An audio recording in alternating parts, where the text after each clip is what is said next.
The moment Anne burned Sarah's life to the ground. Chapter 1. The Malevolent Orange Predator. The smell of burning plastic was the first alarm, a chemical scream that sliced through the thick, cottony fog of Mark's deep sleep. It was acrid and wrong, an intruder in the familiar nighttime scent of laundry detergent and baby powder that defined his home. He coughed, a dry, rasping sound that barely disturbed the silence. Then came the second alarm, a high-pitched, insistent shriek from the hallway smoke detector. This one shot him upright in bed. His heart hammered against his ribs, a frantic drumbeat against the rising tide of panic. The air was thick, hazy. A malevolent orange glow pulsed from beneath their bedroom door.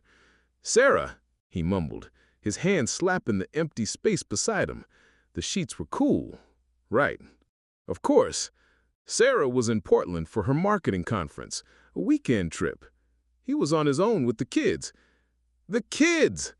The thought was a jolt of pure adrenaline, clearing the last vestiges of sleep from his mind.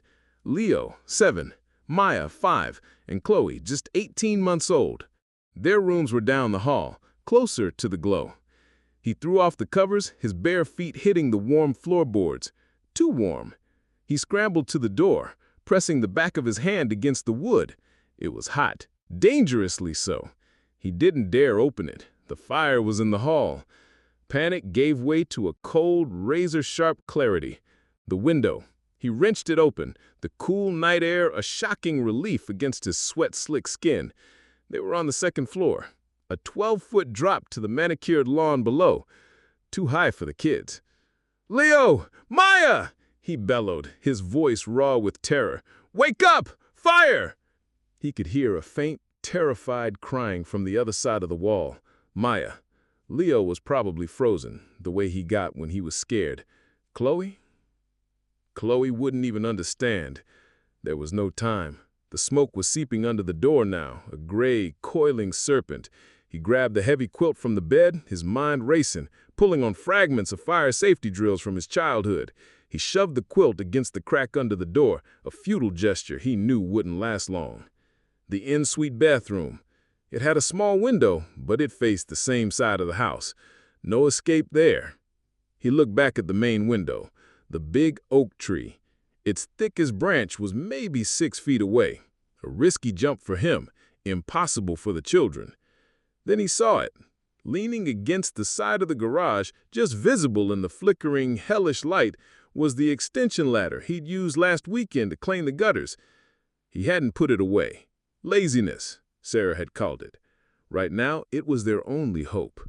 "Dad's coming!" he screamed, hoping the sound would carry through the walls, a promise against the roaring beast that was eating their home.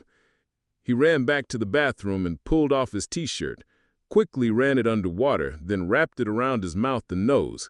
He then grabbed his and her towels and Sarah's washcloth she always kept by the sink and wet them as well. He ran to the door leading to the hallway, took a deep, shuddering breath, and yanked open the bedroom door. Heat and smoke hit him like a physical blow.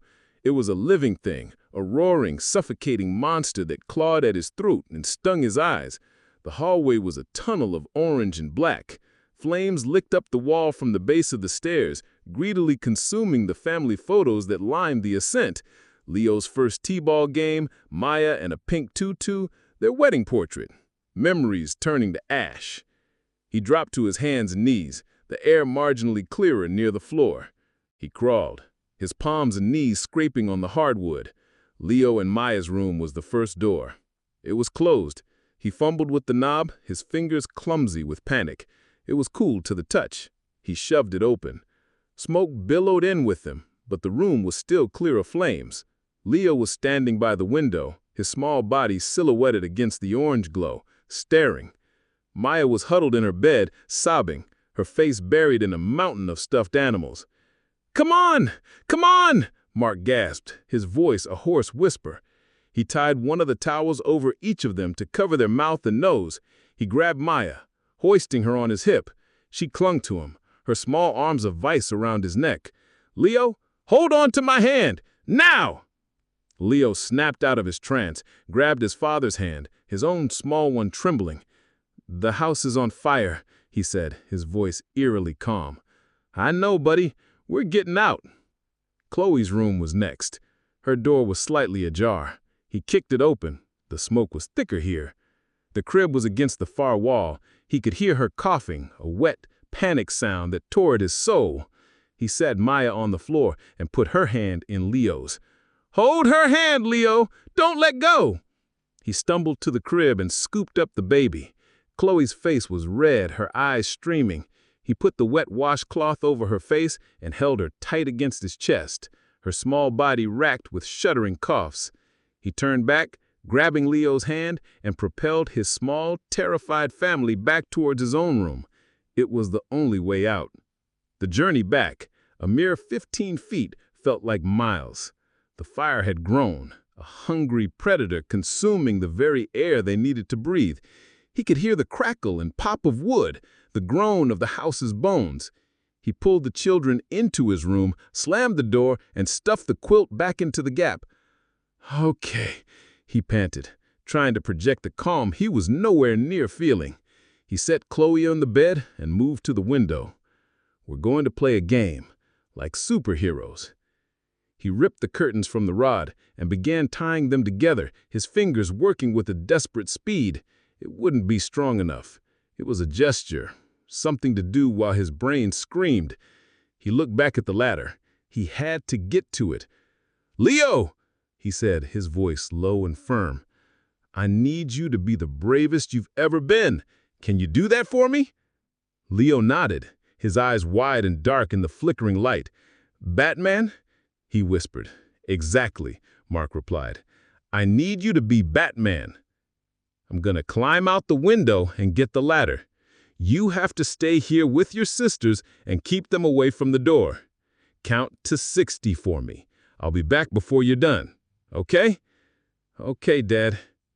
Mark took one last look at his children, huddled together on the bed, their faces pale with fear. It was a portrait of terror that would be burned into his memory forever. He swung a leg over the sill, his heart in his throat. The oak branch looked impossibly far. He gathered himself, judged the distance, and leaped. His hands slapped against the rough bark, his fingers scrambling for a hold, splinters dug into his palms.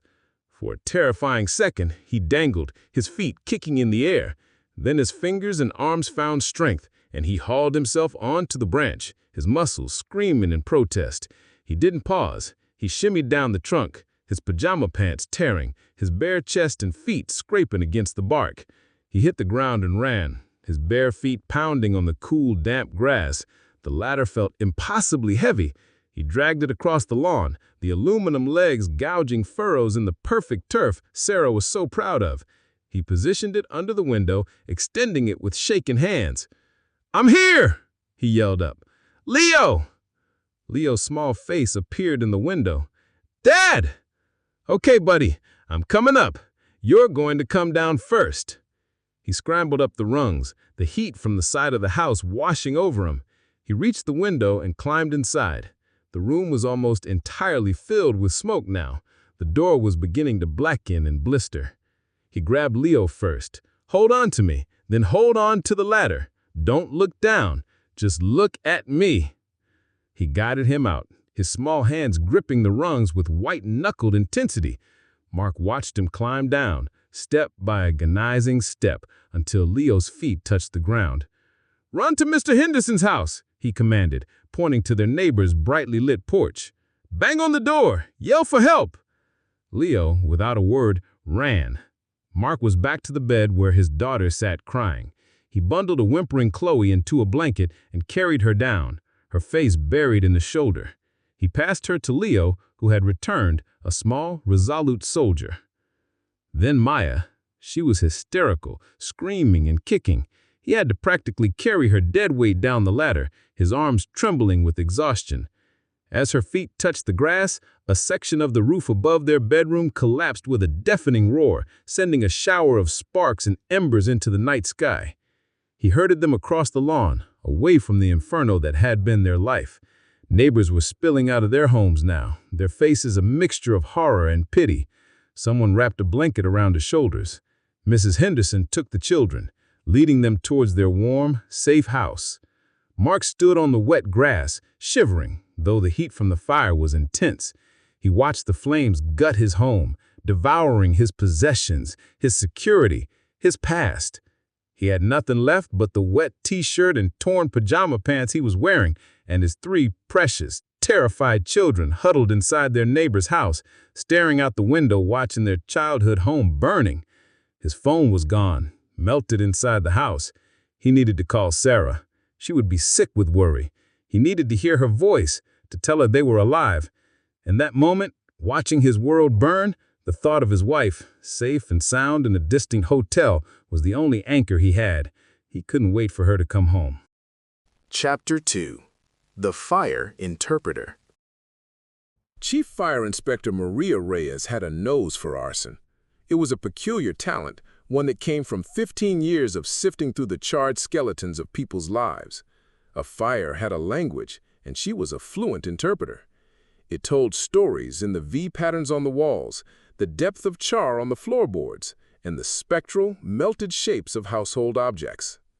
The fire at 114 Maple Crest Drive told a story that made her stomach clench.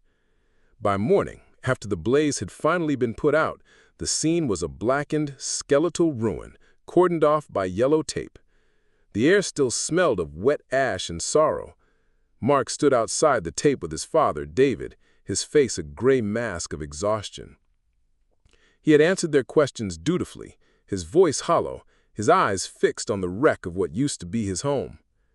Reyes walked the perimeter, her boots crunching on debris. She noted the way the fire had burned hottest and fastest at the base of the main staircase, right by the front door. An accidental fire, from, say, faulty wiring in the living room, would have a different signature. It would meander, seeking fuel. This fire had been a directed explosion. It had been designed to block the primary exit. Inside, her suspicions solidified into certainty. She knelt in the foyer, her flashlight beam cutting through the gloom. The floorboards here were more deeply charred than anywhere else on the first floor. She scraped at the blackened wood with a small tool, placing the evidence in a bag. She didn't need the lab to confirm it, but she would get it anyway. Accelerant, poured in a deliberate pooling pattern. This was no accident, she said to her partner, a grizzled veteran detective named Miller. Reyes and Miller had worked together for 10 years, combining their two specialties into the best arson team in the area. This was set, and whoever did it wanted to make sure nobody got out the front door. Miller grunted, jotting in his notepad. Husband's got a solid alibi for starting it, seeing as he was sleeping upstairs. Says his wife was out of town, a marketing conference in Portland. Check it, Reyes said, her focus already moving up the ghostly staircase. Check flight manifests, hotel receipts, credit card charges, everything. Already on it, Miller said. He seems devastated. The neighbors all say he's a model father, dotes on the kids. Local contractor, good reputation. No known enemies, no major debts. Someone tried to make sure him and his 3 children didn't get to see the sunrise ever again, Miller, Reyes said, her voice tight. People don't do that for no reason. Dig deeper. Chapter 3. Toast and Insurance. Sarah arrived on the first flight in the morning after the fire, a study in frantic, tear-streaked relief. Mark met her at his parents' house, where they were temporarily staying, and collapsed into her arms. He sobbed, the dam of his forced composure finally breaking, and she held him, stroking his hair, murmuring words of comfort. "I can't believe it," she'd wept, looking at the donated clothes the kids were wearing. "Everything. It's all gone." "But we're alive, Sarah," Mark had said, his voice thick. "That's all that matters. I got them out. I got our babies out." "My hero," she had whispered, kissing him. In the days that followed, Sarah was a whirlwind of efficiency. While Mark seemed to be in a fog, adrift in the trauma of the event, Sarah handled the logistics. She dealt with the insurance company, filed the initial claims, and started looking at rental properties. She was strong, practical, the rock the family needed. Mark's parents, David and Helen, were endlessly supportive, turning their quiet retirement home into a chaotic daycare. Helen cooked endless casseroles, while David took Leo to the park to throw a baseball, trying to inject some normalcy back into his grandson's life. But there was a strain. The house was too small, the grief too large. Leo was having nightmares, waking up screaming. Maya had stopped talking, communicating only with fierce hugs and silent tears. It was during a phone call with the insurance agent that Mark first felt a prickle of unease. He was in the kitchen, making toast, while Sarah was on the phone in the living room, her voice crisp and businesslike. Yes, the policy was updated 3 months ago. That's correct. $500,000 for the structure and the life insurance. Yes, $2 million for each of us. My husband handled the paperwork. Mark froze, the knife pausing over the butter. He had handled the paperwork? He remembered signing some forms she'd put in front of him, something about bundling their home and auto. He'd trusted her to handle the details. She was always better at that stuff. But $2 million? Each? The previous policy had been for $500,000, a sensible amount to cover the mortgage and college funds. It's a terrible tragedy, of course, but we need to start rebuilding. The payout for the house contents will be essential for getting a new start. Are we able to take a loan against the life insurance immediately? Her focus seemed entirely on the money, the logistics, the new start. He hadn't heard her cry once since that first day. He hadn't seen her look at the box of salvaged photos, a handful of scorched, water-damaged images a firefighter had recovered, with anything more than a passing sadness. He was drowning in the loss of their shared history, while she was already drawing blueprints for the future with almost a cold detachment. He dismissed it as shock. People grieve differently. She was being practical because he was falling apart. He had to believe that. Chapter 4. Hello, Anne. Detective Miller was a patient man. He liked paperwork. He believed that the truth of a person's life wasn't in what they said, but in the paper trail they left behind. And Sarah Jennings' paper trail was becoming very interesting. Her alibi was, on the surface, solid. She had a plane ticket to Portland, a hotel reservation at the Nines, a charge for a rental car. But the details were slippery. The flight was booked one way. The hotel was only booked for a single night, the night before the fire. She checked out early on the morning of the fire, hours before she claimed to have received Mark's frantic, borrowed phone call. And a rental car's GPS data, which they'd subpoenaed, showed a strange detour. It had been parked for 3 hours in a residential neighborhood in Salem, a good hour south of Portland, on the afternoon before the fire. Then there were the phone records. Along with the calls to her husband and parents, there was a flurry of activity with 2 specific numbers. One was a burner phone purchased for cash 2 weeks before the fire. It had been activated, used to make a dozen calls and texts to Sarah's number, and then had gone dark permanently an hour after the fire was reported. The second number belonged to a man named Jackson Croft, a successful architect in Portland. The calls were frequent, intimate, and often late at night. Miller pulled up Jackson Croft's social media. He was handsome, single, and lived in a sleek, modern condo overlooking the Willamette River. There were no photos of him with Sarah, but there were photos of him with a woman who looked strikingly like Sarah, but with blonde hair instead of her familiar brunette locks. The captions were romantic. "My brilliant Anne," one read. "The future is ours." The photo was dated 2 months ago. "Well, I'll be damned," Miller muttered to himself. "Hello, Anne." He cross-referenced the address in Salem where Sarah's rental had been parked. It belonged to a man named Kevin Rourke. A quick background check revealed Rourke had 2 prior convictions for arson for hire. He'd just been released from prison 6 months ago. The pieces weren't just falling into place, they were locking together with a sickening, final click.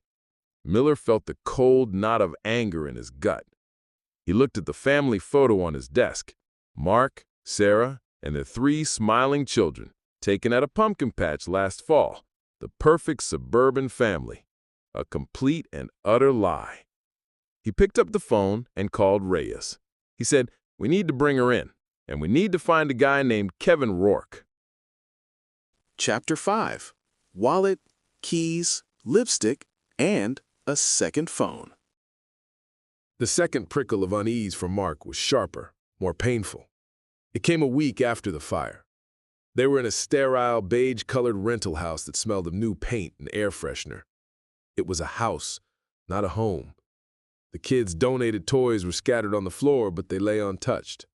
Sarah was on her laptop at the new dining table, scrolling through real estate listings for homes in a gated community an hour away. "Look at this one, Mark," she said, her voice bright. "It has a pool. The kids would love that." Mark was trying to fix the wobbly leg on a secondhand coffee table. "A pool? Sarah, we just lost everything. I don't think we should be looking at places like that." "The insurance money will cover it," she said, not looking up. "It's a chance to upgrade. A fresh start, remember?" "I don't want a fresh start," Mark said, his voice quiet but intense. "I want our old life back." Sarah finally looked at him, her expression hardening almost imperceptibly. "Well, that's not an option, is it? We have to move forward." Later that night, he couldn't sleep. He went downstairs for a glass of water and saw Sarah's purse on the counter. A compulsion, ugly and insistent, seized him. He never went through her things. It was a violation of the trust that was the bedrock of their marriage, but the foundation was already cracked and groaning. He opened it. Wallet, keys, lipstick. A second phone. It was a sleek, unfamiliar model, not her usual iPhone. His heart began to pound a slow, heavy rhythm. He pressed the power button. It was locked with a passcode. He tried her birthday. Nothing. His birthday. The kids' birthdays. Nothing. Then, on a whim, he typed in the date of the fire. It opened. The screen lit up with a wallpaper he had never seen before. Sarah, her hair a brassy blonde, smiling into the camera, her arm linked with a handsome, square-jawed man. They were standing on a balcony with a city skyline behind them. She looked happier, more vibrant than he had seen her look in years. He felt the air leave his lungs. His hand started to shake. He opened the text messages. The thread at the top was labeled, "Jackson. Jackson. Can't stop thinking about our future, Ann. That house we saw today. I can already see you there. Her. Soon, my love. Just a few more loose ends to tie up. Then it's just you and me. Forever. Ann." It was a lie. He scrolled back, his vision blurring with tears of rage and betrayal. There were hundreds of messages, a whole secret life spooled out on the glowing screen, a life where she wasn't a wife and a mother in the suburbs, a life where she was Ann, a single, free-spirited art consultant on the cusp of starting over with the man she truly loved. He felt a wave of nausea so profound he had to grip the counter to stay upright. The fire, the insurance policy, the fresh start. It wasn't about them. It was about her fresh start with Jackson. But how did that connect to the fire? The thought was too monstrous to form completely. It hovered at the edges of his consciousness, a shadowy beast he didn't have the courage to face. He took screenshots and sent them to his phone, deleting the sent messages, then powered the phone back off and put it back in her purse. His movements stiff and robotic. He walked back upstairs, past the rooms where his children slept, their breathing a soft, innocent rhythm in the dark. He lay down in the bed next to the woman he thought he knew, his body rigid, a universe of cold, silent space between them. He wasn't just grieving his home. He was terrified of his wife. The next morning, he forwarded all the screenshots to Miller along with the concern he had about her changing the insurance policy and the details around that. The subject line was, "2 million reasons why I think Sarah burned down our house." Chapter 6. The Gamble for the Fantasy. The interrogation room was small and gray. Sarah sat at the metal table, her posture radiating indignation. "I don't understand why I'm here," she said, her voice sharp. I'm the victim." Detective Miller sat across from her, his expression unreadable. Inspector Reyes stood against the wall, her arms crossed. "We just have a few more questions about your trip to Portland, Sarah," Miller began, his tone mild. "I already told you it was a marketing conference. I can give you the itinerary." "We'd prefer to talk about Kevin Rourke," Miller said, sliding a mugshot across the table. Sarah's face went pale. A flicker of panic, quickly suppressed, crossed her eyes. I don't know who that is." "Really?" Miller leaned forward. "Because your rental car's GPS places you at his house in Salem for 3 hours on the afternoon of the fire, and phone records show that a burner phone, purchased by you in cash, contacted him 12 times in the week leading up to it, the last call being an hour after your house was reported to be on fire." Sarah's composure began to crumble. That's a mistake, a coincidence." "Then let's talk about another coincidence," Miller pressed on. "Mr. Rourke was arrested this morning, and in exchange for a deal, he was very talkative. He talked about the $50,000 you paid him, $10,000 up front, $40,000 to be paid from the insurance money. He talked about how you gave him a key to the house, how you told him to make it look like an electrical fire, to start it at the base of the stairs after 2 a.m. when everyone would be asleep." Sarah stared at him, her mouth opening and closing, but no sound came out. "He said you told him the house would be empty," Reyes interjected, her voice like ice. "He said you assured him your husband and children would be staying with his parents that night. He claims he wouldn't have done it if he'd known there were kids inside. He may be a hired torch, Mrs. Jennings, but even he has a line." The lie was Sarah's fatal mistake, the one piece of her plan that relied on another person's conscience. "No," Sarah whispered, shaking her head. "No, that's not. He's lying." "Is he?" Miller slid another photo across the table. It was the picture from her secret phone, her as a blonde, with Jackson. "Who is this, Sarah? Or should I say, Anne?" That's when she broke. The carefully constructed walls of her double life came crashing down. Sobs racked her body, ugly, gasping sounds of pure despair. It wasn't remorse, it was the agony of being caught. "I never wanted them to get hurt," she cried, the words tumbling out between sobs. "I swear I never wanted them to get hurt. I told Mark to go to his parents' house. I told him the furnace was acting up and I'd feel better if they weren't there. He was supposed to go. He was just so stubborn. A contingency.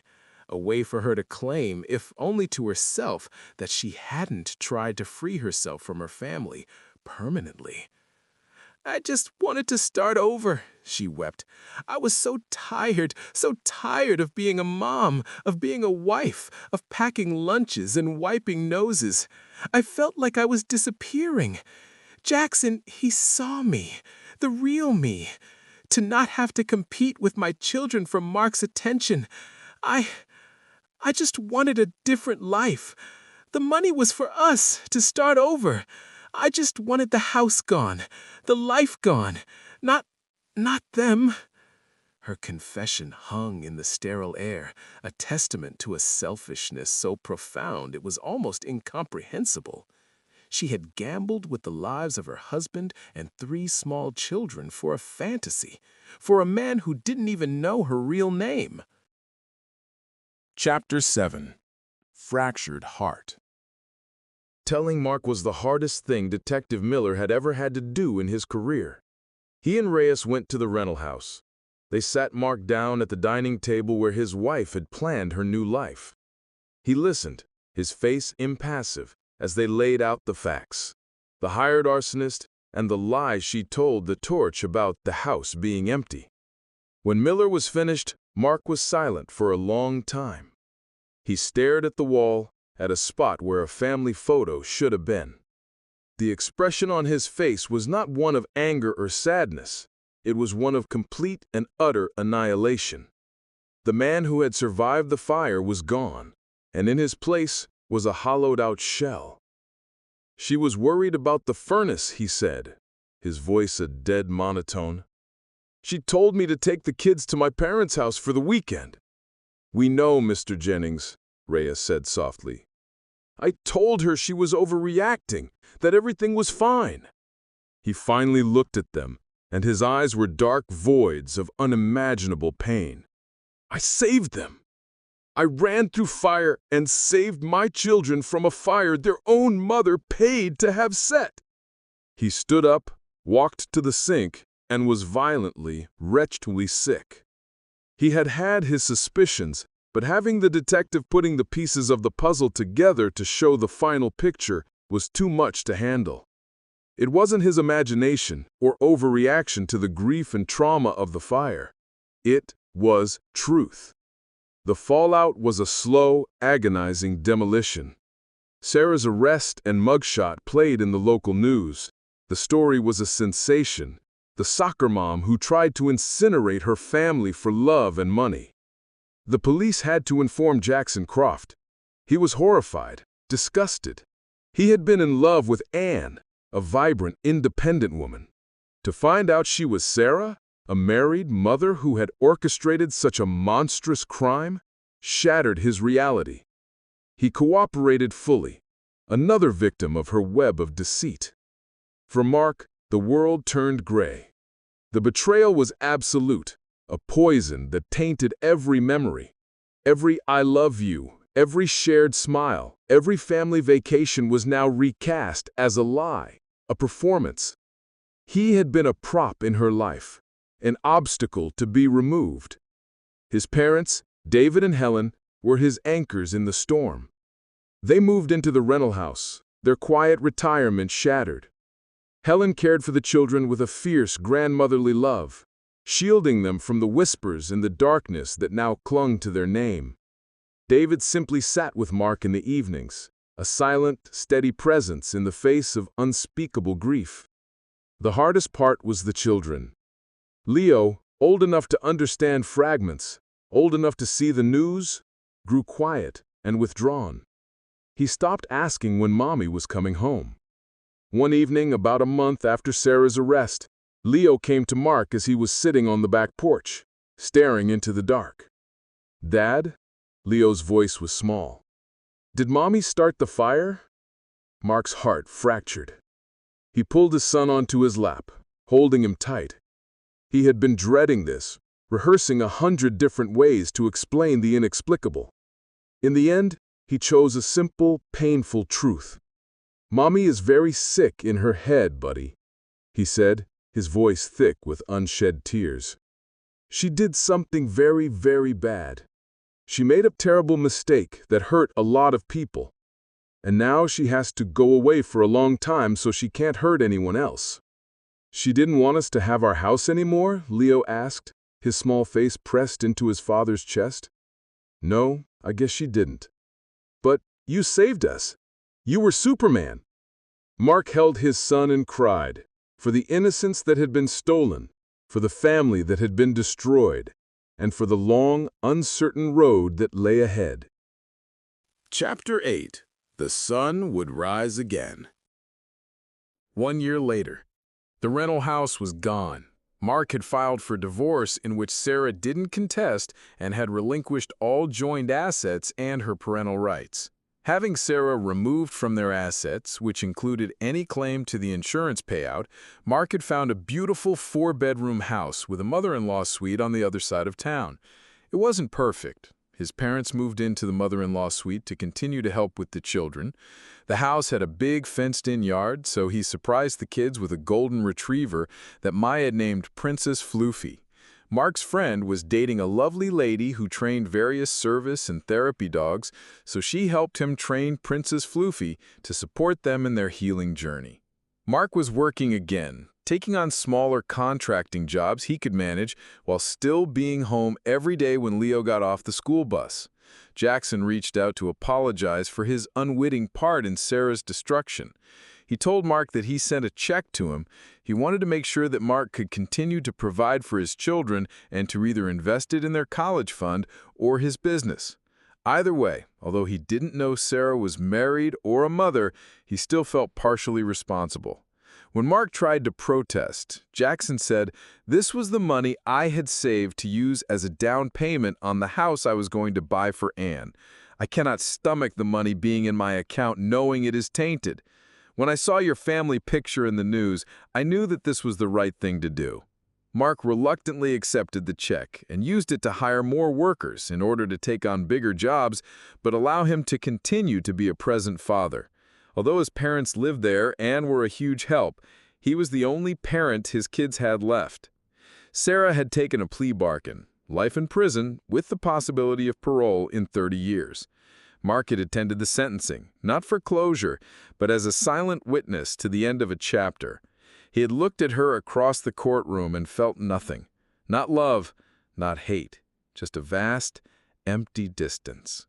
On a Saturday afternoon in October, Mark was on the floor of the small living room, helping Maya, now 6, build a castle out of brightly colored blocks. She was talking again, a cheerful, non-stop chatter that was the most beautiful sound in the world. Chloe, now a toddling 2.5-year-old, wobbled over and gleefully knocked down the tower. Maya, instead of crying, laughed. "Chloe monster!" she shrieked, and tackled her little sister in a giggling hug. Leo sat at the small kitchen table, diligently working on a drawing. He was in therapy, and his nightmares were less frequent. He was still a quiet boy, but his smile, when it came, was genuine. Mark watched them, a dull ache of loss coexisting with a fierce, powerful love. They were a broken family. They would always be a broken family. The scars of that night were etched into their souls, invisible but permanent. Sarah was a ghost who would haunt the edges of their lives forever, a black hole where a mother should be. But they were surviving. Leo brought his drawing over to Mark. It was a picture of a house. Not their old, grand house on Maple Crest Drive, but a small, simple box with a door and 2 windows. In front of it were 6 stick figures and a dog, 3 tall ones and 3 small ones, all holding hands, and above them the sun was a bright Crayola yellow circle. "It's us, Dad," he pointed. "Our new home." Mark looked at the drawing, at the simple, hopeful lines. He thought of the fire, the smoke, the terror. He thought of the betrayal that had almost destroyed him. And then he looked at the faces of his children, laughing, concentrating, living. They were his reason. They were his purpose. They were his fresh start. "It's perfect, buddy," Mark said, pulling his son into a one-armed hug. "It's absolutely perfect." He knew the night would still come, the memories would still surface, but for the first time in a long time, as he sat on the floor of his new home, surrounded by the beautiful, chaotic noise of his children, Mark Jennings felt the faint, unfamiliar flicker of hope. They were still standing, and in the morning, the sun would rise again. Thanks for listening to a Canoodle Mouse story. Leave a comment with your thoughts. Don't forget to like and subscribe for more stories.